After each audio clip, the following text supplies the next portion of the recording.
कभी हार नहीं माननी चाहिए और अगर रास्ते में कठिनाइयाँ आती है तो उनको डटकर मुकाबला करना चाहिए।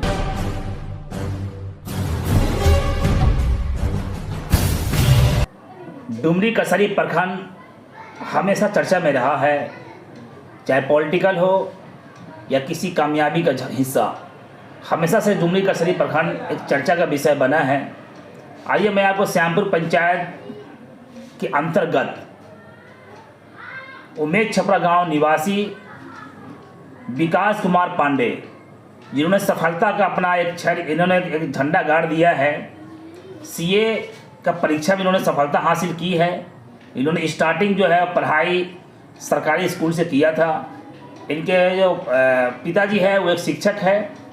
तो आइए मैं उनसे आपको रूबरू कराते हैं विकास की कहानी, विकास की जुबानी। मीडिया में आपका स्वागत है। पहले तो बधाई हो आपको मीडिया पर तरफ से। Thank you so much. आपने सफलता हासिल की है, तो इस सफलता के पीछे किनका श्रेय है?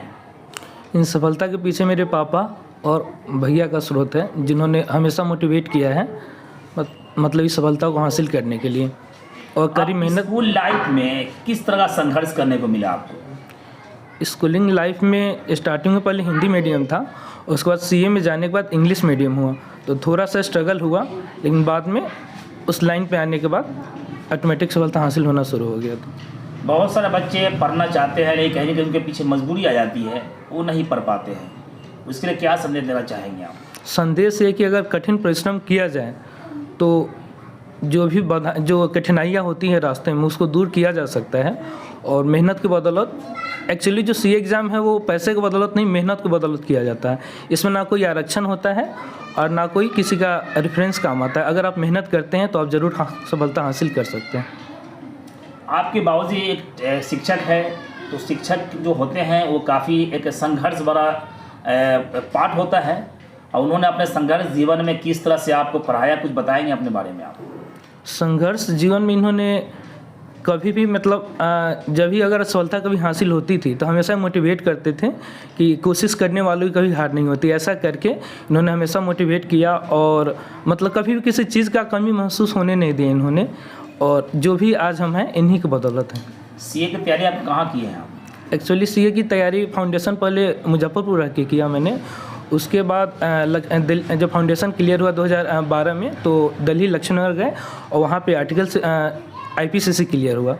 उसके बाद मेरा 3 साल का ट्रेनिंग हुआ और फिर फाइनल के लिए एलिजिबल हुए एग्ज़ाम देने के लिए, और उसके बाद यही सितंबर 2021 में सीए फाइनल का रिजल्ट है जिसमें पास हुआ मैं। आप कोचिंग का सहारा लिए हैं या फिर सरकारी स्कूल का या कॉलेज का? नहीं, स्टार्टिंग में सीए से पहले कोचिंग नहीं लिया, सिर्फ सरकारी स्कूल था और एक ट्यूशन था। सीए में जाने के बाद कोचिंग थोड़ा लेना पड़ा और सीए फाइनल में भी कोचिंग लेने के बाद ये सफलता हासिल हुआ। कुल मिला के आपको जो भी लाइफ रहा है उसमें अक्सर हिस्सा जो है वो सरकारी स्कूलों सहारा लिया। हाँ जी, हाँ जी सर, सरकारी स्कूल को लेकर लोगों का अजीब ही गुमान होता है कि वहाँ पढ़ाई नहीं होती है, लेकिन आप स्कूल में पढ़ने के बाद भी इस तरह सफलता हासिल किया है, पहली मंजिल को प्राप्त किया, लगभग आखिरी मंजिल को भी लगभग जो सपना था आपने पूरा कर लिया। ये कैसे हुआ सर? ये मेन एक्चुअली डिसिप्लिन के कारण हुआ। घर में जो डिसिप्लिन था और स्कूलिंग लाइफ में भी डिसिप्लिन के बदौलत ये सब हुआ। डिसिप्लिन और कड़ी मेहनत, ये दोनों के बदौलत ये सफलता हासिल हुआ। कभी आपके मन में ऐसा हुआ कि ऐसा कोई क्षण आया आपके साथ जीवन में कि मैं पढ़ाई छोड़ दूंगा, ऐसा कुछ आया कभी? हाँ, एक्चुअली थोड़े 2-3 अटैम्प्ट ऐसे हो गए थे कि नहीं निकल रहा था, तो मन में कभी ऐसा है कि शायद हमसे ना हो। फिर ऐसा लगा कि हाँ, कोशिश करने वालों की कभी हार नहीं होती है, और इस चीज़ को लेकर मैंने ट्राई किया और उसके बाद ये सफलता हासिल हुआ। आप जिस मकाम पे गए हैं, आप इस पद से इस जिम्मेदारी बढ़ गई है आपकी, आपसे लाखों आशाएं जुड़ गई, लाखों की उम्मीदें जुड़ गई है। किस तरह का आप अपने कार्य के अंदर में आप अपना अपना कार्य दिखाएंगे आप? एक्चुअली जो भी आशाएं हमसे जुड़ी हुई हैं, कोशिश करें कि उन सबको पूरा करें, और जो भी मेरा ड्यूटी होगा मेरे सीए से रिलेटेड, सीए लाइफ से रिलेटेड, उसको अच्छे से और अपने कर्तव्य तरीके से उसको निभाएंगे और उसको पूरा करेंगे। क्या कभी ऐसा मन में रहा कि मैं सीए के अलावा और कुछ बनना चाह रहे थे आप? ऐसा नहीं, सिर्फ सीए था मन में, शुरू से ही डिजायर था कि सीए करना है और उसको करके मैंने दिखाया। इसका आप जो है पूरा श्रेय किन को देना चाहेंगे? मैंने शुरू में सवाल पूछा था आपसे। इनका श्रेय मेरे पापा को जाता है और उनके बाद भैया को जाता है, जो हमेशा मोटिवेट करके इसलिए कारगर बनाया और सीए क्लियर कर पाया मैंने। मोबाइल के युग में भी आप काफ़ी एक्टिव होकर आपने पढ़ाई की है, तो क्या संदेश देना चाहेंगे आप? मोबाइल को एक माध्यम के तरीके की यूज़ किया जाए, ना कि उसका हैबिट हो के अपने लाइफ को डिस्ट्रॉय किया जाए।